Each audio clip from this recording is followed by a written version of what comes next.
Saludos, queridos patitos. Aquí estamos con Nacho Montes de Oca para comprender en qué punto estamos a muy pocas horas, bueno, unos días, pero es el sábado, la convocatoria de María Corina Machado, en nombre de la Unidad, a una manifestación, no solamente en Venezuela, sino también fuera, respecto de la Asamblea General de la ONU, pasar 2 meses desde la victoria de don Edmundo González Urrutia y la permanente situación respecto de Venezuela. ¿Y con quién mejor que con Nacho? Bienvenido, muchas gracias. ¿Qué tal? ¿Cómo estás? Las Un gusto elecciones como fueron... siempre.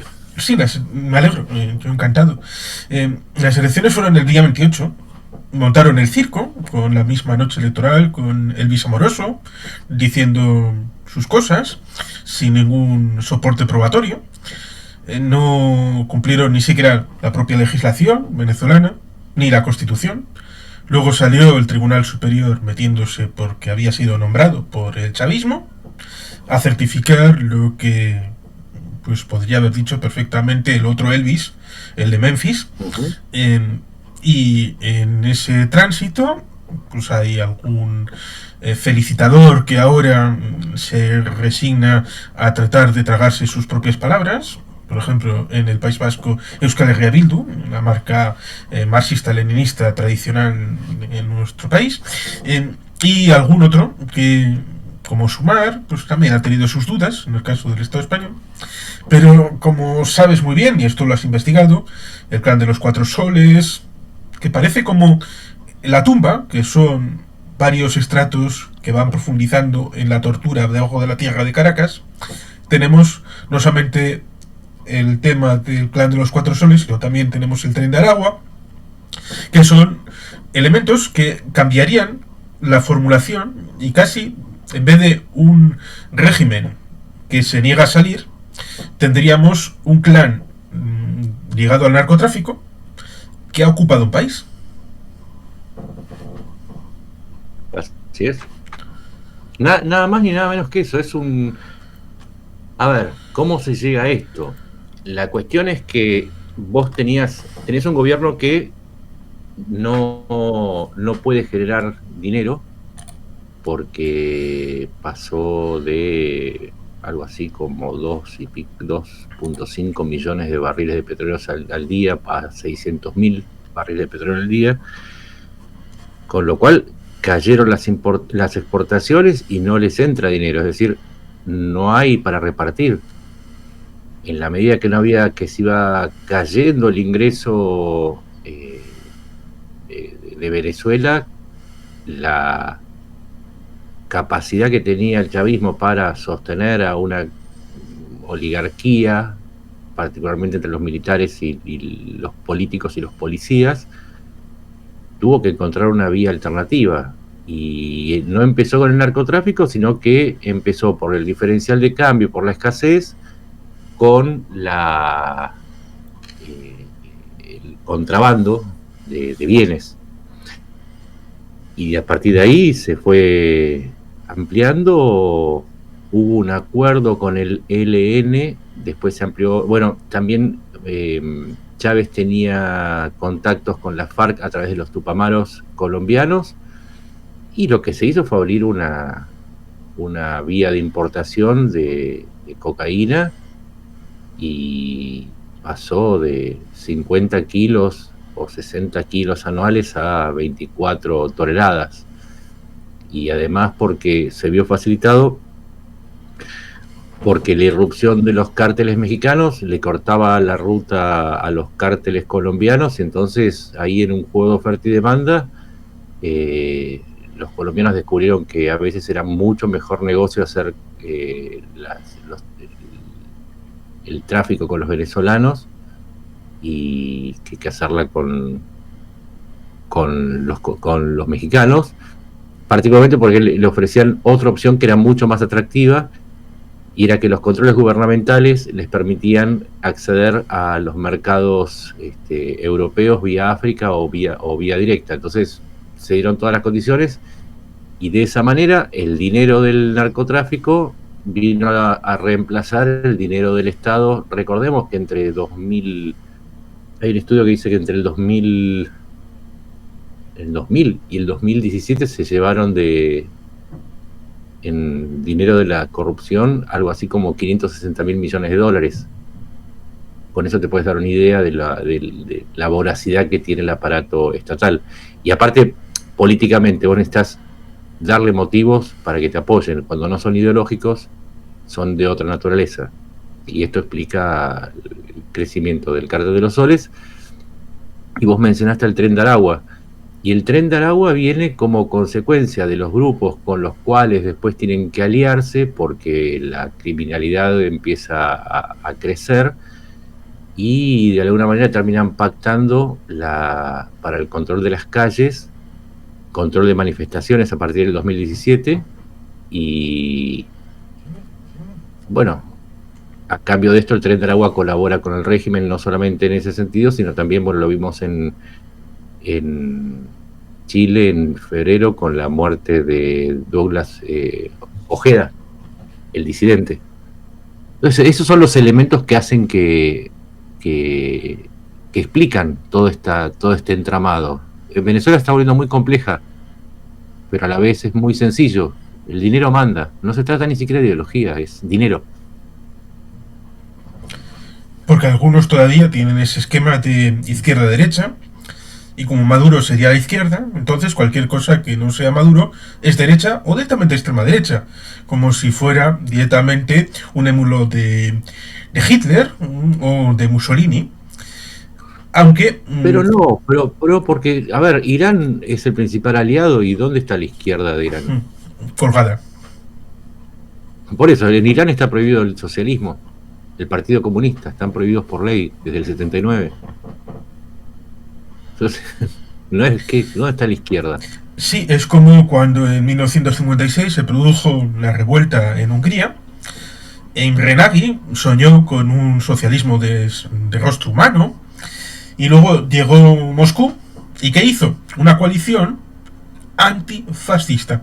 Con lo cual, implícitamente le estaban diciendo a Imre Nagy y a todos los seguidores que montaron esa primavera en Budapest y alrededores, que ellos prácticamente eran unos émulos de Horthy, que fue el aliado del Tercer Reich, lo cual evidentemente es propaganda. Y parece que en esto son maestros, a pesar de que Maduro pues nos hace reír con su comiqueta, con ahí el super bigote.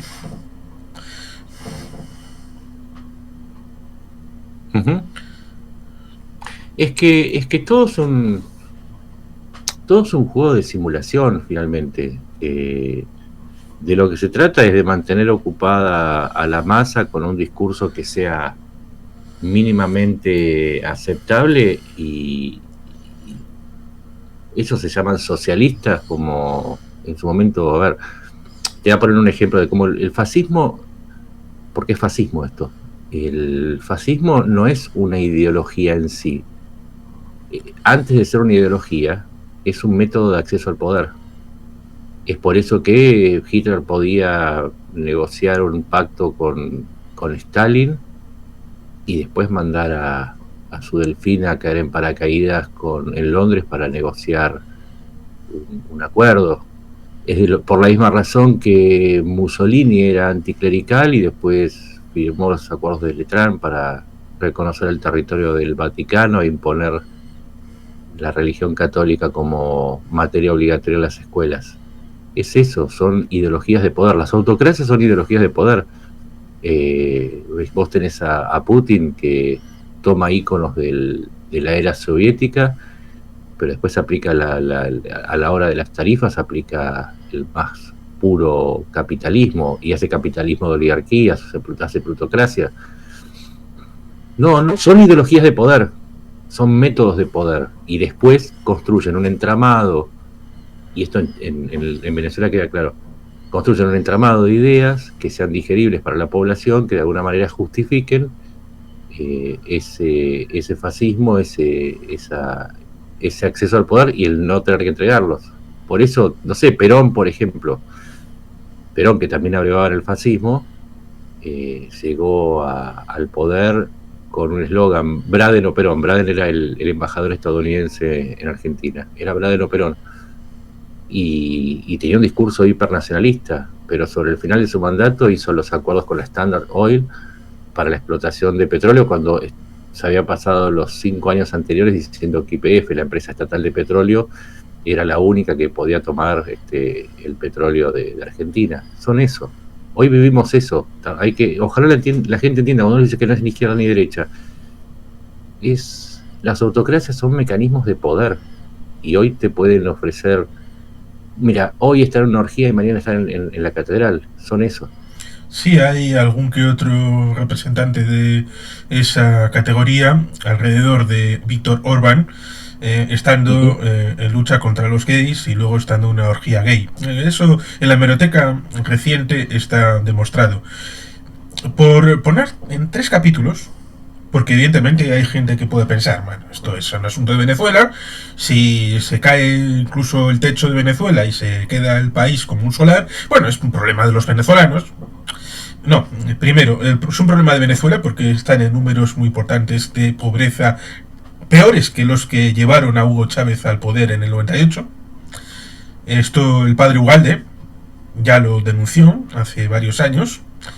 Por otro lado tendríamos los amigotes que se caerían, como Díaz-Canel, Ortega, se caerían en caso de que entrara don Edmundo González Urrutia a hacer una transición, como la hizo Adolfo Suárez en España. Y luego, todo lo demás, en las Américas e incluso en España, porque el Tren de Aragua, en este 2024, ha intentado implantarse, con lo cual es un problema de seguridad en España, no ya en las Américas. Con lo cual son 3 elementos que pueden tener su interés el comentarlos. Primero, evidentemente, en Venezuela. En estos 2 meses, ¿qué ha ocurrido? La oposición, en teoría, se habla de oposición para don Edmundo González Urrutia y María Corina Machado, pero ya estaríamos en un problema semántico. La oposición en este momento sería Nicolás Maduro, porque ha perdido y sería la oposición al gobierno entrante. Exacto. A ver, lo que se plantea es una cuestión alrededor de la legitimidad, porque lo que importa ahora es quién va a asumir el 10 de diciembre. No me refiero a la ceremonia de asunción en Venezuela. Lo crucial acá es saber quién va a tener el poder o cómo se va a repartir el poder. Porque si Edmundo González representa al oficialismo para el resto del mundo, o por lo menos para el mundo que comercia con Venezuela en gran parte, se va a dar un escenario similar al de Guaidó, pero con poder. Guaidó no tenía poder, ni representación, ni legitimidad. Y eso es lo que importa. Después está el debate interno. El debate interno está cancelado por la fuerza represiva de Maduro. Eso es una realidad. Lo curioso es que se resuelve afuera. Un poco esto lo viene diciendo tanto Edmundo González como Corina Machado. Se resuelve en los apoyos externos. Adentro que podés movilizar, pero esa movilización necesita un apoyo concreto desde afuera, medidas concretas. No alcanza con las declaraciones. Por ejemplo, vamos a hacer un ejemplo. ¿Quién va a administrar las reservas externas de Edmundo González? ¿Le va a dar al Reino Unido los 650 millones en oro que tiene como para poder financiar la existencia de un gobierno en el exilio? ¿Va a Estados Unidos y Francia y España, que son los 3 países que tienen intereses petrolíferos? ¿Van a poner sanciones? ¿Van a pedir a sus empresas, a Repsol, no sé cuál es la francesa, pero sí sé que es Exxon, a Mobile, Chevron? Le van a pedir que dejen de hacer extracciones de petróleo en Venezuela. Eso es lo que importa ahora. Después hay mucho de retórica política, pero se necesita una acción concreta y sanciones no a Venezuela, porque Venezuela ya no tiene espalda para una sanción. Se necesitan acciones concretas. ¿Cómo vas a embargar los bienes de las primeras y segundas líneas del chavismo? Muchos de ellos tienen depósitos y tienen un montón de activos, depósitos, casas, inversiones. Eso es lo que importa. Después la política sigue por otro lado. Precisamente María Corina Machado estuvo con Jordi Wild y también con Fonseca y comentó que había unos activos producto de actividades ilegales, no depósitos de gente honorable, que luego nos encontraríamos con situaciones precisamente como Diosdado Cabello, que tiene su hermana cónsul en Bilbao y hace negocios en Madrid comprando incluso una gasolinera. No, depósitos ilegales, producto de actividades ilegales, y información que tienen servicios de inteligencia por desclasificar que podrían poner en evidencia al régimen y a sus principales líderes. ¿Sería esa una medida interesante para desarmar públicamente a esta cuadrilla? Mira, lo que dijo Corina es clave. Vos tenés dos circuitos. Uno es el circuito legal, que es el que hablábamos recién, pero después está el otro circuito, que es el que yo mencionaba, que es que todos esos negocios sucios, ya sea por el tráfico de contrabandos o de sustancias, de narcóticos, generan muchísimo movimiento de dinero, pero como son movimientos que están fuera del país, son detectables. De hecho, ya tienen que haber sido detectados. Y lo que decía es que hay que ir por ese circuito. No solamente por el que está en blanco, es por el otro. Y no solamente por los movimientos financieros, también por los socios externos. Es decir, si pongamos que Padrino López hizo una importación de un yate de lujo con el producto del dinero negro, bueno, ¿quién le vendió eso? ¿Quién era el dueño de ese yate? ¿Dónde se hizo la operación? ¿Qué banco lo permitió sin verificar de dónde venía? Es muy sencillo lo que dice, es que hay que ir por ahí, porque tiene que, a ver, es como un principio de la pena en el sistema jurídico. La pena tiene que ser un incentivo, tiene que ser proporcional al daño causado, pero también un incentivo hacia los demás para que no cometan el mismo delito. Y eso es lo que están diciendo, que hay que ir por ahí. Ese circuito ilegal es inmenso y nadie lo está tocando. Entonces se podría hacer más que un reconocimiento esta política de acercamiento a la realidad del nuevo gobierno, el de Edmundo González Urrutia, a través de cosas que están traspapeladas para incentivar a los gobiernos europeos a que lo pongan en un nivel superior de agenda y le den prioridad. Claro. Bueno, pero es que justamente ahí es donde está la morosidad que marcaba, que es de Occidente, que es que estos datos ya están. Hace años que están ahí, pero no se está haciendo nada. Se podría haber hecho hace 3 meses. A eso apuntaba esa observación. Y me parece que es muy correcta. Si vos ya sabés dónde está el dinero, no sé, de la hija de Chávez. La hija de Chávez trabaja como representante en la ONU. Vive a todo trapo. ¿Cómo se paga eso? Lo tendrías que saber. ¿Por qué no lo publicás? ¿Por qué no lo haces público? ¿Por qué no me lo das para que yo demuestre que se está embargando, no sé, 25 millones de dólares de Maduro? Hay cálculos, la fortuna de Maduro supera los 1.200 millones de dólares. Esos 1.200 millones de dólares no están en Venezuela, están repartidos en paraísos fiscales, etc., pero siempre se llega. Si Estados Unidos llegó a todos los bienes de Rusia, ¿por qué no puede llegar a los de Maduro y su gente? Es eso. En parte, mínimamente ya algo se ha llegado a hacer, como el avión de Maduro en República Dominicana, que fue incautado, pero cuando intentaron incautarlo con Delcy, hubo un chivatazo que evitó prácticamente en pista, cogiendo unos pilotos que salieron con el avión para ser recuperado por esta vicepresidenta, que en teoría no tiene posibilidad para entrar a la Unión Europea, pero está en la los Gate, y luego el asunto de Don el Mundo, al que iremos un poquito más adelante. Pero María Corina comentó otro elemento interesante, como es el hecho de que a las figuras del régimen les sea más costoso el permanecer en el poder que el dejarlo o llegar a un acuerdo para una transición democrática. Aquí podría establecerse una pena social.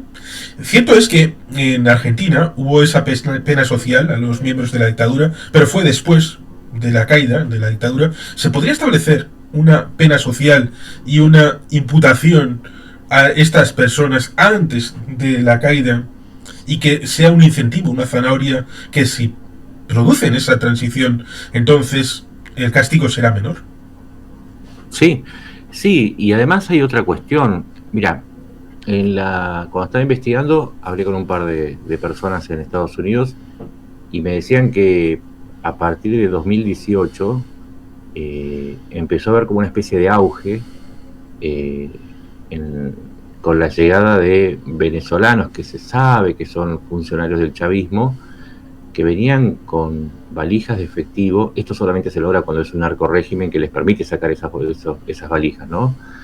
Y que compraban propiedades, autos, etcétera, etcétera. Está ahí. O sea, los activos están ahí. No es que tienen que buscar demasiado. Es poner el nombre. Hay una página de internet que te lo permite hacer.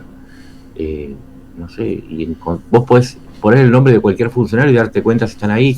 Y me decía, fue una cantidad impresionante. Es que de pronto los teníamos, decía, comprando casas como si fuese que no había mañana. Y esto fue en el 2018 porque precisamente fue la época del primer fraude. Entonces, en previsión a que la cosa se complicara, salieron muchos a comprar activos en el extranjero. Entonces, los tenés a la vista. Y lo mismo pasa con los autos. Vos un auto no lo comprás a nombre de Mickey Mouse. Tenés que poner o un nombre de una persona jurídica o de una que puede ser una persona física o jurídica o una empresa. Todo eso está ahí. Ponele que lo hayan vendido. Igual está registrada la transacción. Y si lo hicieron a través de operaciones bancarias, por más que venga de un paraíso fiscal, en algún lugar está. Ese es el tema.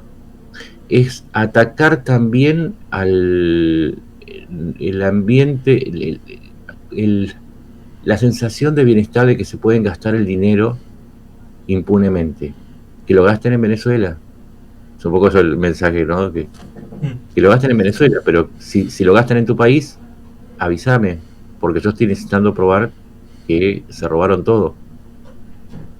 Sí, la cuestión sobre todo también iba por esa gente que puede estar tentada en participar de la represión, Claro, poder hacerle un señalamiento público y una pena social para que le cueste, porque piensan que no va a haber ningún tipo de efecto, que lo haya incluso antes de la caída del régimen.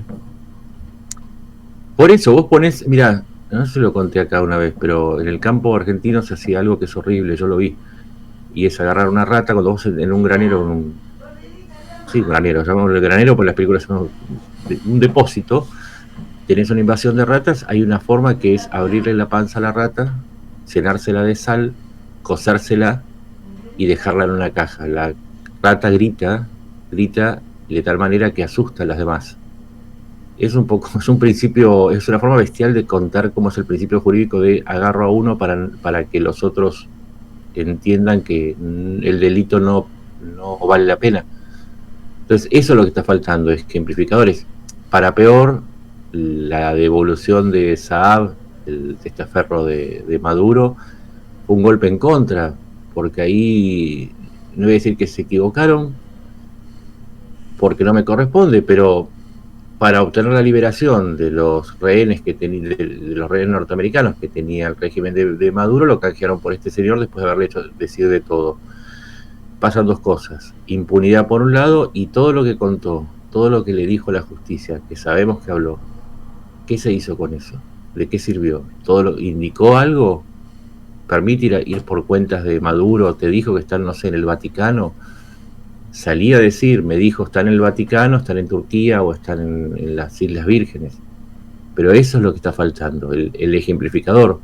No solo la incautación, el embargo y la prisión, también el anuncio. O sea, esa es una batalla comunicacional. Si vos querés apoyar a la oposición venezolana y tenés información que demuestra que en el chavismo no hay ideología, sino que hay ladrones, y eso va a ayudar en mucho, pero ¿por qué no se está haciendo? Ahí está No, la hablo de Europa también, porque sí. Europa puede decir el Parlamento que reconoce a Edmundo González, España lo puede hacer, pero ¿dónde están las cuentas que indican que, por ejemplo, en España estuvo financiando a Podemos?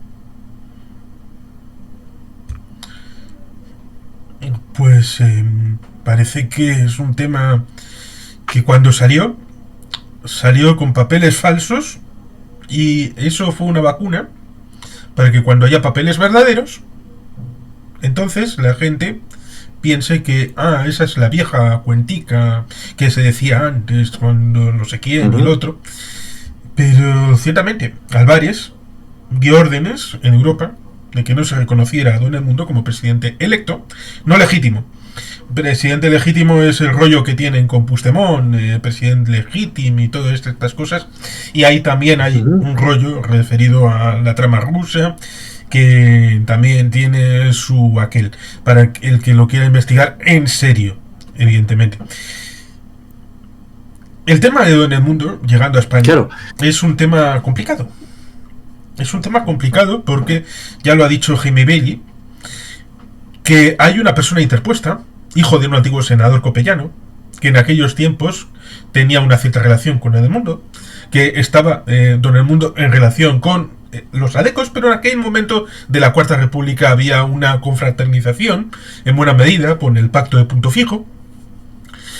Y este, que es hijo de aquel, fue llamado por Zapatero para intermediar, para sacar a Edmundo de Venezuela, haciéndole un favor no a Edmundo, sino a Maduro. Lo cual, de haberse planificado, a ver, podría haber sido algo brillante, pero no parece que sea esa la idea. La idea de, dado que el mayor riesgo lo corre el presidente electo, entonces, en caso de tener que hacer una operación, como por ejemplo la de Blackwater con Eric Prince, pues la primera víctima podría ser el presidente electo. Y entonces podría ser un juego de separación de tareas en el que la líder espiritual siga en Venezuela y el líder electo vaya por las cancillerías del mundo explicando el asunto en su complejidad, yendo a hablar en la Casa Blanca, estando con los presidentes de Europa, en los líderes latinoamericanos, pero lamentablemente no parece que sea ese el caso.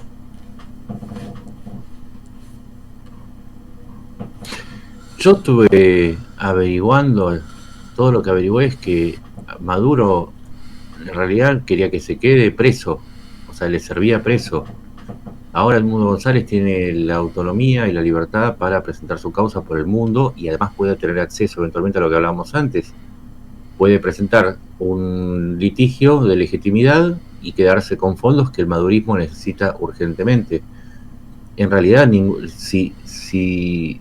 siempre el análisis, el más sencillo es el más eficaz. Entonces, si le convenía, la realidad es que Zapatero, siendo aliado de Maduro, lo que le convenía es hacer lo que le convenía a Maduro, no sacarlo a Edmundo González. En todo caso, ya había una presión de la Unión Europea que además recordemos, si la Unión Europea realmente quería colaborar, tenía que sacarlo a Maduro y ya venía protegiéndolo. Los Países Bajos venían dándole asilo a Edmundo González desde casi el día de las elecciones. Después pasó a la embajada, esto lo contaron los propios opositores, después pasó a la embajada de Venezuela como trámite, a la embajada de España como trámite previo para dejar Venezuela. Pero el chavismo nunca le convino a Edmundo González ni libre ni fuera de Venezuela. Ahora, que después Zapatero quiera armar una idea de Salvador, pero no se sostiene con la lógica. Vuelvo a preguntar, ¿de qué le sirve a Zapatero ayudar a que se escape el principal opositor y salga de gira para ser reconocido por el Congreso español, el Parlamento Europeo, eventualmente reunirse con Biden? ¿De qué, ese es el favor que le hace Zapatero? Entonces Zapatero no está con Maduro. Diferente es, y de nuevo la explicación más sencilla, es armar una fábula de yo lo ayude para tratar de enmendar las críticas que está recibiendo por la complicidad tanto de él como de Monedero y Zapatero con la dictadura venezolana. Esa es la explicación más sencilla, más allá de después de que se puedan hacer un montón de elucubraciones. Sí, la más favorable, la de que pueda intentar ganar el Premio Nobel de la Paz. La más desfavorable, que tenga algo el régimen para cogerle de las partes nobles. Lo hubiesen usado en la campaña.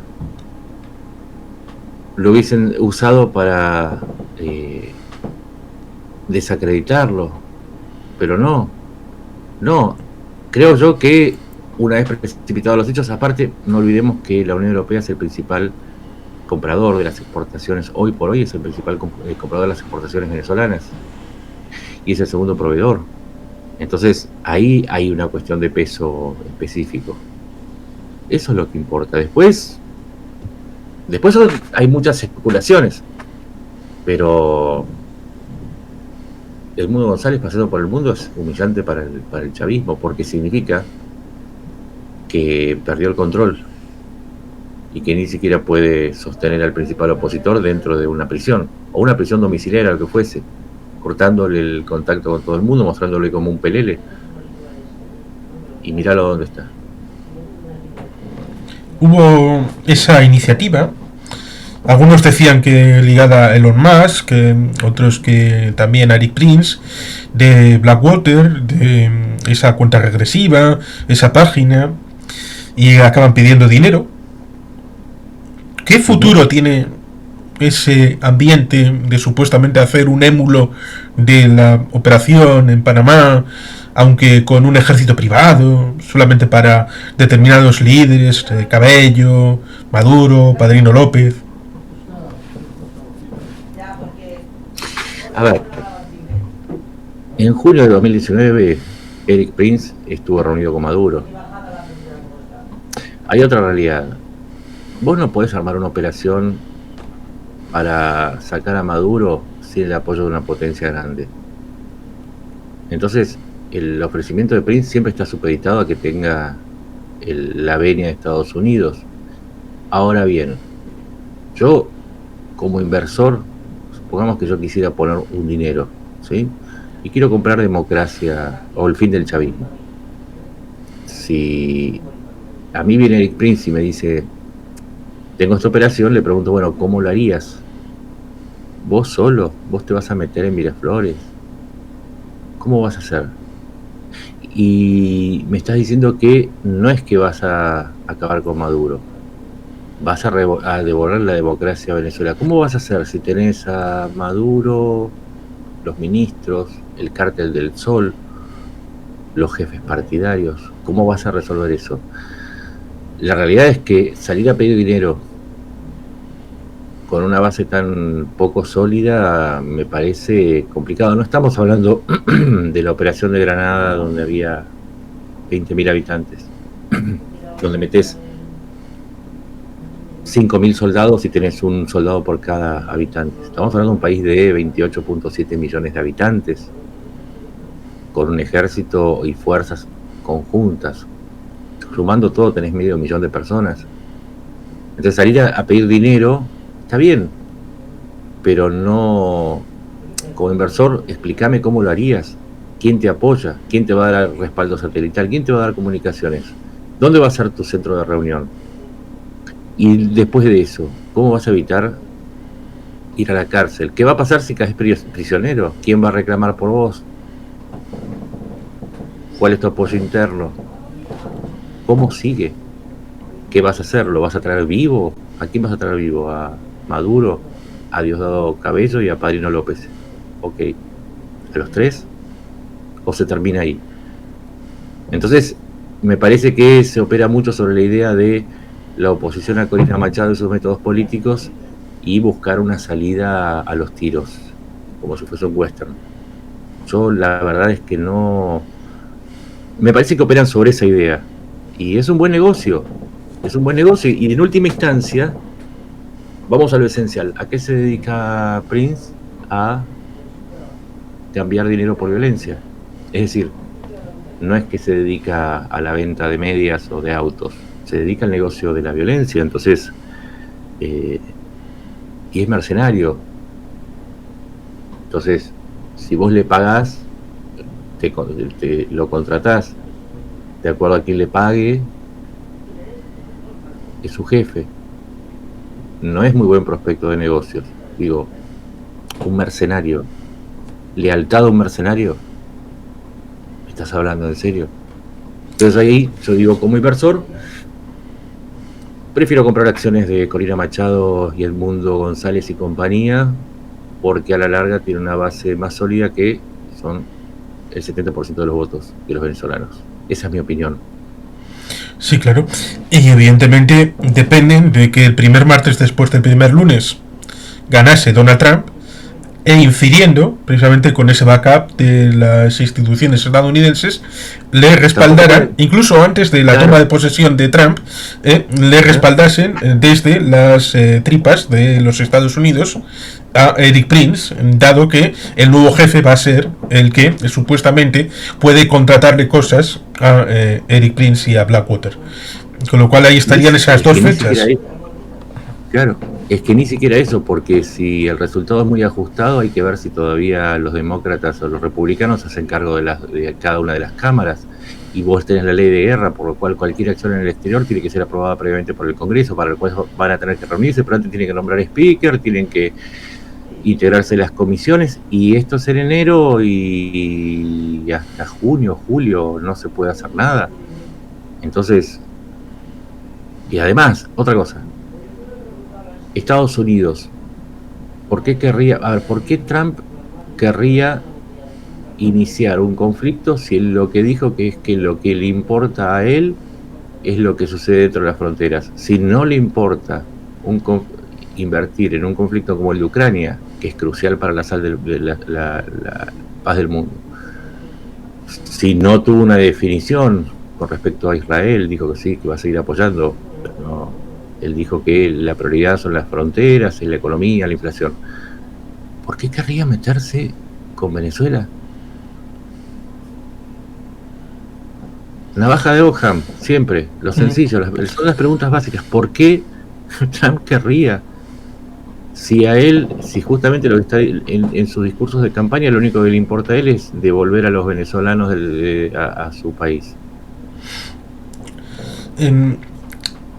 Entre medias, podríamos encontrar situaciones como, por ejemplo, el hecho de que Chile salió de una dictadura, eso sí, supuestamente de derechas, aunque luego podríamos entrar, no digo que vayamos a entrar, digo que se podría entrar en la disquisición de cuánta capacidad de distensión económica tenía el señor Pinochet, si tenía alguna formación o iba dando tumbos, iba cogiendo primero lo que pudiera hacer por aquí y al final acabó con la escuela de Chicago, haciendo cosas pero a salto de mata, pero salió con una votación, año 88-89, hubo una votación y al final, aunque un año después, acabó llegando Patricio Aylwin con la presidencia a partir del año 90. Hubo una desobediencia civil, por ejemplo, en Dinamarca, en el año 40, cuando la invasión de los nazis. Por supuesto, Gandhi, el ejemplo prototípico. Ahí está la película de 1982 para ejemplificar lo que puede hacerse siempre que haya esa capacidad de soportar el dolor como valor, que tiene mayor capacidad que el hecho de resignarse a un futuro en el que se le ofrece, por ejemplo, a Venezuela, de que no solamente estén 8 o 9 millones en el exterior, sino que tengan que salir todavía más millones y sean refugiados en Sudamérica o en el resto del mundo. Decían, precisamente en la noche de autos en las elecciones, en el canal de Fonseca, que en ese era el momento de hacer una marcha de miles y miles de personas e ir hacia Miraflores y entrar en el ámbito de la mesa presidencial y tomar físicamente ese espacio para reivindicarlo como el despacho de Edmundo González Urrutia. ¿Es posible este tipo de cosas? Porque uno puede pensar en figuras como por ejemplo el final aquel de V de Vendetta, en el que el puente sobre el río Támesis va siendo cruzado por la gente, está la fila de soldados protegiendo la Cámara de Representantes y el Big Ben, y en un momento dado se le pone a todos esos soldados, no ya con el mando que puede ser chavista, en esa disyuntiva de o disparo y entonces me convierto en un criminal, o Sí, entonces le dejo pasar al pueblo y entonces el régimen cae. es que ya se convirtieron en criminales. Vos pensás que tienen en los crímenes de lesa humanidad de los que se le acusa a Maduro, también alcanzan a sus oficiales y hasta oficiales de menor rango. Ya pasaron ese límite. Si están agarrando chicos, adolescentes, y los torturan, los mandan a cárceles de máxima seguridad, imagínate que no les importa. Ya. Ahora, los rangos bajos. Yo sí creo que el deterioro económico, el ganar 16, 17 dólares, a lo sumo 25 dólares por parte de un oficial, si uno corta toda la entrada de dinero negro, van a quedar siendo 16, 17 dólares y se les va a dificultar a los jefes también sostener esa tropa. Yo creo que, a ver, Chávez llegó por una rebelión de coroneles, porque tenían obturados los caminos políticos, en este caso tenían obturados los caminos económicos. Pero no me queda duda que el chavismo perdió todo límite moral. Esa situación en la que vos decís se daría, pero no se puede manejar demasiado. Otra cosa, entre los detenidos, cuando llegaban a haber 2.500 detenidos en los primeros días, 70 fueron oficiales. Algunos porque se rebelaron, otros porque se negaron y otros porque se dudó, inclusive porque mandaron algún mensaje por las redes sociales. Está todo bajo control. Lo que Corina Machado dice y el resto de la oposición dice es: quizás se llega a un punto en el que eso puede explotar, pero no es algo con lo que podamos contar, porque sería como una explosión de un volcán. Vos sabés, ves fumarolas, ves que hay derramamiento de lava, pero no podés decir exactamente en qué momento va a explotar el volcán. Pero que va a explotar, eso seguro. Porque el ideal es, evidentemente, que en Miraflores, el día 10 de enero, Edmundo González Urrutia tome juramento de lo que el pueblo le ha dado, que es ser presidente, ahora electo, pero entonces ya en plenas funciones. Pero no hay un camino. Evidentemente María Corina ni con Jordi Wild ni con Fonseca puede decirlo claro, porque evidentemente le estaría dando la hoja de ruta. Estaría siendo como aquel oficial que cayó del lado equivocado enseñando los planes de Market Garden, y también ha pasado otras veces. Evidentemente no puede caer en esa situación de darle facilidades al enemigo, al régimen y a Maduro. Pero claro, la idea es que de aquí al 10 de enero, el ideal sería que el régimen pudiera ser evacuado tal y como se establece, no solamente por ese elemento interior, sino por lo que comentaba de los otros capítulos, tanto el ámbito de los amigos y también de la seguridad de otros países, ya sea en las Américas o fuera.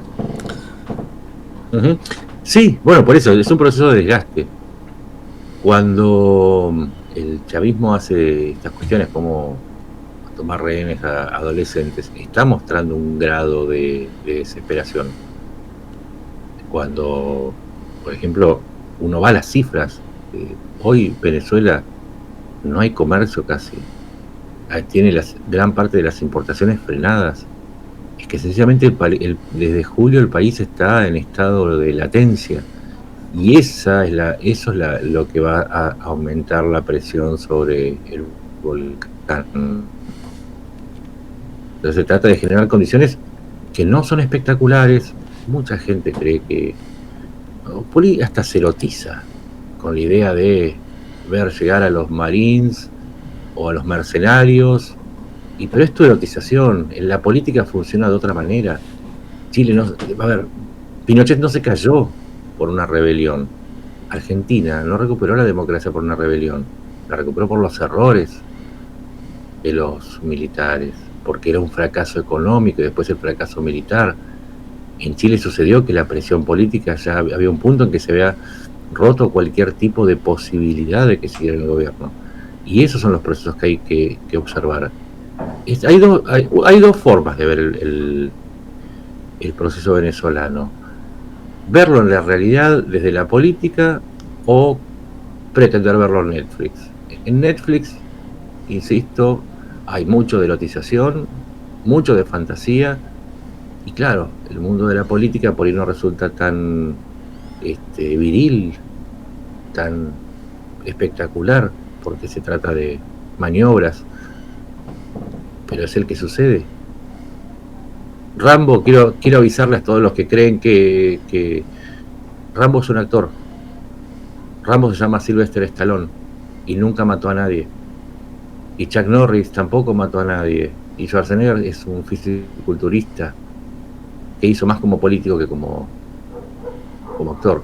Hay que avisarle a la gente porque cree que en serio va a llegar un comando.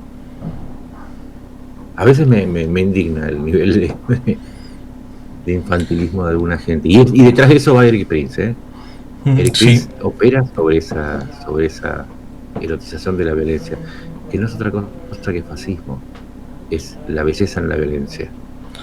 Evidentemente Maduro y su régimen es importante para los movimientos de parecido signo en América. Por ejemplo, Díaz-Canel y su supervivencia dentro de una Cuba que tiene apagones, tiene el máximo ahora de detenidos políticos, de presos políticos, lo mismo que Cuba, Venezuela también tiene presos políticos. Llegó, creo que en abril, un barco para suministro desde Rusia que iba a durar una semana. Intentaron la táctica habitual de echar la culpa incluso a alguien de dentro del régimen, al ministro de Energía, por ejemplo.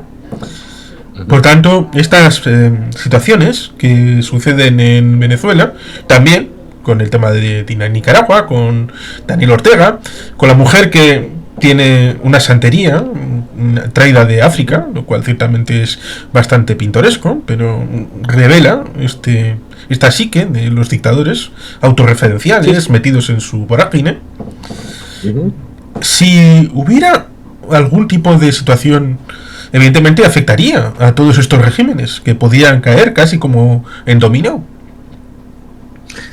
Es que de todos esos regímenes, Venezuela es el más grande, económicamente, territorialmente, poblacionalmente, y sí, probablemente Nicaragua logre sobrevivir porque tiene una base diferenciada, por lo menos en la economía, pero no por mucho tiempo. Cuba está mucho peor de lo que dicen. A los cortes de energía diarios, ahora estaba por escribir un hilo sobre eso. Hay hambre, o sea, no hay comida. Hay zonas de Cuba en donde no hay comida, se está deslizando su escenario haitiano y hay que advertirlo. Es que en serio no hay comida, no hay comida, no hay energía, no hay medicinas. Uno se comunica a veces cuando se puede, porque si no hay energía no hay comunicaciones. Pero la situación está llegando al punto de desespero. Pero siempre va a tener la ayuda de Venezuela, de Rusia, eventualmente de China, interesada en siempre facturar después de aparecer como Salvador. Sí, habría un efecto dominó. Y también habría un efecto dominó sobre la reputación de Petro, de Lula, y ya no de AMLO, porque AMLO se jubila, pero sí sobre la reputación de la política exterior mexicana. Sí, precisamente. Sí, mucho juego. Precisamente en el caso de México, alguna vez creo que lo he comentado, que AMLO, que supuestamente llegó para abrazos y no balazos, el tema del fentanilo, que durante 3 años le negó la existencia de ese problema al vecino del norte, a pesar de que siempre se tiene esa idea de México tan lejos de Dios y tan cerca de Estados Unidos. Luego, AMLO fue amiguísimo, como si fueran Fidel y Gabriel García Márquez, eran émulos. AMLO y Trump eran amiguísimos, a pesar de lo del muro, de Trump y todas aquellas cosas. Y luego nos encontramos con la reforma jurídica y muchos otros elementos, como por ejemplo el tema del tren, también tren, como el tren de Aragua, el tren Maya, en el que supuestamente iba a ser civil, pero ya hicieron un émulo de la Guardia Civil que luego militarizaron, a pesar de que Andrés Manuel supuestamente iba a civilizarlo todo y quitar cualquier situación con los militares. Las licitaciones, a través de darle poder al ejército, que ahora son secretas y no se establece ningún cauce de controladuría, lo cual ciertamente también es un elemento de peligro. De peligro, porque Morena... ¿Encontraste el factor común? Morena quiere ser en principio como el PRI, pero puede acabar siendo como el PSUV. Darle poder a los militares, darle negocios a los militares, ¿a qué te suena? Al clan de los cuatro soles. Exacto. Cuando vos sabes que el único cártel que puede dominar al resto de los cárteles, del resto de los cárteles, es el ejército mismo. Sí, está claro, y la reforma judicial le va a dar a los cárteles una simbiosis con el poder político. Y entonces vas a tener un escenario, pero es que a eso apunta todo el escenario, que es a concentrar el poder. Pero no es ideológico, es sencillamente, si tenemos estos poderes sobre la mesa y estos no los podemos controlar y estos no los podemos terminar, entonces encontremos la forma de que ese riesgo se pase a integrar nuestro bando para poder más o menos evitar una caída. Y eso se trata, esa es la ideología de poder. Ojalá la gente entendiera, y siguen hablando de la izquierda, pero ojalá entendieran que la autocracia se construye a través de la lógica de la acumulación del poder. En esa lógica de la acumulación del poder, hoy puede ser comunista, mañana liberal y pasado mañana socialdemócrata sin despeinarte.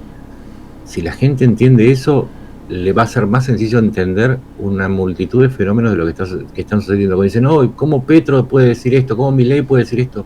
¿Cómo Bukele puede decir esto? Se trata de concentrar poder.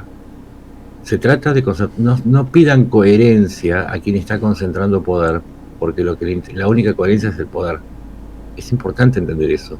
Importante en Venezuela y afuera. Y como en Venezuela está sucediendo un proceso, y eso se refleja en los procesos de concentración de poder de actores de cualquier signo, entonces vas a entender por qué es tan interesante Venezuela y por qué nos preocupa tanto a los latinoamericanos. Porque en el fondo la lucha entre democracia y autocracias es la lucha entre el poder horizontal o el poder vertical. Y si hay problemas, tratar de hacer un apantallamiento, como el tema de la famosa carta y la no invitación de Felipe VI. Ahí hay otra cosa. Muchos creen que Maduro es un idiota. Lo es. Si hay que hacer un concurso de idiotas, lo ponemos en el jurado porque él es el más idiota. Pero ojo, a mí un político una vez me enseñó algo. Si vos cuando vas a una reunión, al que le tenés que tener más temor es al que tiene cara de idiota. Dice, porque un idiota es el que hace más daño, pero seguramente ese que tiene cara de idiota aprendió a usarla y es el más vivo de todos. Entonces, este proceso de inventar situaciones, Elon Musk, el pajarito que me habló, ni hablar de otros líderes.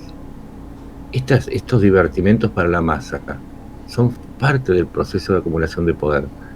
Es precisamente hablar de lo que ellos quieren que hables, que mires hacia donde es el truco del prestidigitador que te toca el hombro y te mete la otra mano en el bolsillo. Ojalá se entendiera que hasta la locura tiene una explicación, hasta la locura política tiene una explicación racional, y si te das cuenta hay una regularidad entre el nivel de locura y el grado de desesperación. Siempre. Es una constante. Sí, porque por ejemplo en el caso de Colombia, con Petro, hay problemas con las FARC y el acuerdo aquel que el pueblo dijo que no, acertado equivocadamente, pero Santos lo llevó de cualquier manera a implementación, pero las FARC han implosionado. Hay disidentes, como le pasó por ejemplo a Arira, y están en la zona del Valle del Cauca con diferentes elementos. Bueno, y Petro, ¿de qué quiere que hablen? Petro quiere que se hable de Israel y de una noviezuela que aparentemente se ha echado transexual, y para evitar el tema de que no tiene mayoría en el Senado para aprobar las cuentas, para el tema de la seguridad. O está hablando de la Corte Suprema cuando en Cauca se le están muriendo en ataques porque ya ni siquiera son las FARC, son grupos que se van separando y se van desagregando, lo cual es peor porque ya no tenés con quién negociar. Y ahí siempre aparece, si vamos a hablar de esto o del otro, lo están haciendo todos. Lamentablemente, y el rol del periodista, y ya un poco para ir agrupando lo que dijimos, el rol de los periodistas está muy complicado porque precisamente se está atacando, y esa es la otra variable, se está atacando al periodismo porque los que tratamos de reunir las ideas y organizarlas en una forma que se entienda, o tratamos de explicar los grandes procesos, nos hemos convertido en una molestia. Y esto no tiene, a ver, yo lo voy a hacer, lo vengo haciendo hace muchos años y no hay ningún mérito. Es como, no sé, es como decir, qué gran mérito el del espejo retrovisor. No, el espejo retrovisor es la función en la vida que te toca. Ahora te digo, justamente cuando vos estás diciendo la verdad, esto que estás discutiendo es una estupidez, porque lo importante es esto. A mí, viste, me puedes decir muchas cosas, pero creo que eso es lo importante. Y voy a poner un ejemplo muy concreto. En mi país, la desocupación crece, la pobreza crece, está tardando en funcionar el programa económico de Milei, pero está hablando de si el expresidente le pegaba a la mujer. Está bien, es una noticia, pero no dura más de 3 minutos. Están todos los canales en cadena nacional hablando del expresidente y de Fabiola, y la amiga de Fabiola, y el peluquero, y la mamá de Fabiola que estaba en España. Todos los regímenes están haciendo lo mismo. Entonces el periodismo se está convirtiendo en una molestia. Y ahí también vas a explicar la otra cuestión global de los ataques a la prensa que han proliferado en todo el mundo en los últimos 3 años. Es que justamente al lado, bueno, hay varios países, pero Bolivia, que es un país con dificultades desde hace bastante tiempo, ya desde 2003, cuando hubo aquellos elementos, pero más cerca. En este momento hay una marcha sobre la paz, como si fuera la marcha sobre Roma de Mussolini, porque Evo Morales quiere ser candidato, cosa que ya el pueblo le dijo que no en su momento, en referéndum, y eso no le importó, siguió la candidatura. Luego se vio que podían haber puesto a otro candidato, el MAS, a Luis Arce, que ahora es un problema dentro del propio régimen, porque son un duelo de suricatas por el poder. No es que Carlos Mesa quiera volver al poder, o que Yané Áñez desde la cárcel quiera salir para usurpar el poder de nuevo, cosa que se decía a pesar de que fue una sucesión constitucional. No, es una pelea entre ellos. Bueno, lo mismo. Pero claro, es armar espectáculos políticos. Estamos en la época de las redes. Hay gente que se pone filtros para aparecer en una playa. Los políticos arman estos espectáculos políticos para distraer frente a su falta de resultados. Por eso decía, cuando Maduro decía, hablé con un pajarito, se estaba riendo, todos nos reíamos de él, y él se reía de nosotros, porque nos ponía a hablar de que y se ponía un gorro ridículo, y todos hablamos del gorro de Maduro. Hay que entender, hay que diferenciar entre maniobra, entre espectáculo y realidad. Por eso digo, los periodistas somos una basura, es cierto, a veces somos una basura, pero también somos necesarios. A veces traten de escuchar cuando le decimos, no es por ahí. Ahora están discutiendo la Agenda 2030. Una tontería.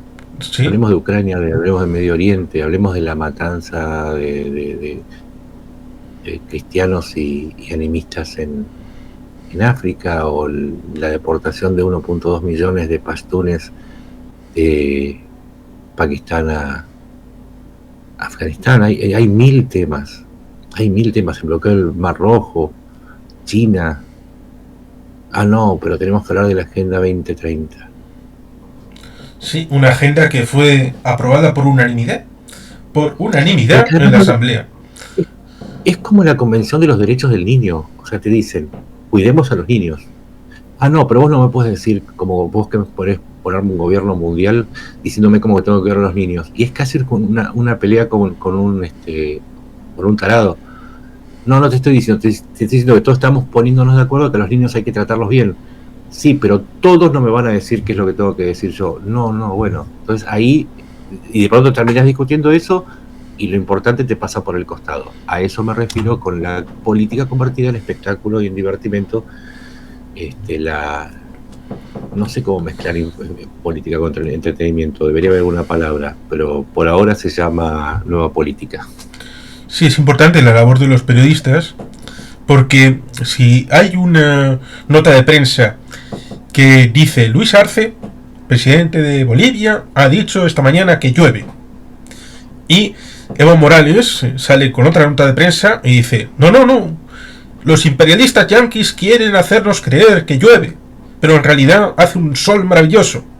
El periodista no tiene que coger las dos notas y reproducirlas. Uno dice esto, este dice el otro. No. Tiene que salir a la calle y mirar a ver si llueve, si no llueve.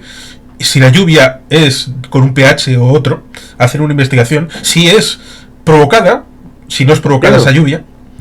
Porque luego nos encontramos con el debate que suscitó la situación de Edmundo González Urrutia en España en el Congreso de Diputados. Gabriel Rufián, Esquerra Republicana de Cataluña, pero también lo hizo Néstor Rego de BNG, diciendo lo que usted ya sabe. Por ejemplo, el golpe de Perú. Bueno, el señor Castillo intentó disolver la Cámara de Representantes, lo cual creo que en el 92 en Perú fue un autogolpe de Alberto Fujimori, con lo cual intentó hacer una réplica parecida, y eso a mí me parece un golpe de Estado por parte de Castillo, no a Castillo. Y por otro lado, decían, no, el golpe de Evo Morales. Evo Morales dio un golpe de Estado, presentándose de nuevo. No el golpe a Evo Morales. Porque Evo Morales tuvo esa última lucidez cuando le dijeron, cuando a Evo Morales le dijeron, el ejército no va a respaldar que tú seas el candidato, porque el pueblo te ha dicho que no. Entonces dijo, entonces dimitimos todos, y luego está la situación actual intentando hacer lo que hace. Por lo tanto, cuando eso que usted ya sabe, ya sea para esto de Perú, de Bolivia o la Agenda 2030, te han metido ya el chip, solamente tienen que hacer la referencia y el público, en teoría, ya sabe de lo que usted está hablando. Es que a eso me refería, que es volver a lo esencial.